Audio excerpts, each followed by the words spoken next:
Hello friends, ভিডিওটা ছিল কালকে সপ্তমী পুজো। তো সপ্তমী পুজোতে গিয়েছিলাম, তো ওখানে ভিডিও। তো আমি তো আসাম থেকে ভিডিও করছি। তো আসাম দেখো, এটা লঙ্কাতে।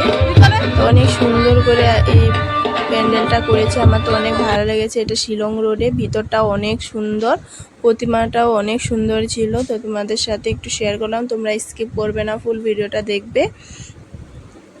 অনেক সুন্দর সুন্দর প্যান্ডেল হয়েছে, তো তোমাদের সাথে শেয়ার করব বলে একটু তুললাম। তোমরা স্কিপ করবে না, দেখবে। দেখো প্রতিমাটা অনেক সুন্দর হয়েছে, ভিতরে জায়গাটা অনেক অনেক ভালো লেগেছে। দেখো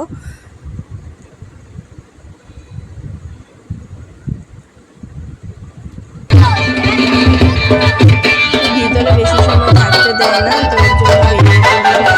সপ্তমী পুজো কম ভিড় ছিল, তো ভালোভাবে দেখতে পারলাম। তো এখানে দেখো ঢোলও বাজাচ্ছে, অনেক ভালো লেগেছে। তো এটা ছিল এনেরিয়াতে। দেখো এনেরিয়ার প্যান্ডেলটা অনেক সুন্দর করে সাজিয়েছে, দেখতে পাচ্ছ, অনেক ভালো লেগেছে। তো আর সব পুজোতেই তো জুবিনদার ফটো লাগানো আছে, দেখলে তোমরা। সব প্যান্ডেলেই জুবিনদার ফটো লাগাতে হবে এবার, তো লাগালো। এই প্যান্ডেলটাও আমার থেকে অনেক ভালো লেগেছে, অনেক সুন্দর হয়েছে। তোমাদের সাথে কয়েকটা প্যান্ডেল শেয়ার করলাম, তোমরা প্লিজ একটু দেখবে, স্কিপ করবে না পুজো। দেখতে পাচ্ছ অনেক সুন্দর করে সাজিয়েছে, অনেক সুন্দর হয়েছে প্যান্ডেলটা। আর এরা ভিডিও করছে।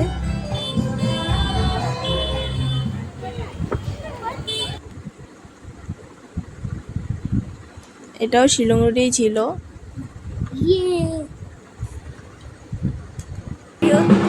এটা রূপনগরেই ছিল। দেখো প্যান্ডেলগুলো একটা থেকে একটা অনেক সুন্দর করেছে, এবার অনেক ভালো লেগেছে। তো ভাবলাম তোমাদের সাথে শেয়ার করি। তো পুজো দেখতে গিয়েছি, ফুচকা না খেলে হয় নাকি। তো দেখো আমরা ফুচকা খাওয়ার জন্য দাঁড়িয়ে আছি, তো ফুচকা এখন বানাচ্ছে, তো একটু ভিডিও করলাম। তো এই যে দেখো পিছিয়ে আমার মামা, আর এই যে এটা মামি। আর এটা এই প্যান্ডেলটা ছিল লঙ্কাতে, লঙ্কেশ্বরী হসপিটালের সামনেই করেছিল। অনেক সুন্দর হয়েছে প্যান্ডেলগুলো, কিন্তু যেগুলো ভালো ভালো হয়েছে ওগুলোই তোমাদের সাথে শেয়ার করলাম। আর ভিডিওটা এই পর্যন্ত। তোমাদের যদি ভালো লাগে প্লিজ একটু লাইক কমেন্ট শেয়ার করবে বন্ধুরা। সব জায়গাতে জুবিনদার ফটো আছে। তো ভিডিওটা এই পর্যন্ত, সবাইকে আজকের জন্য টাটা।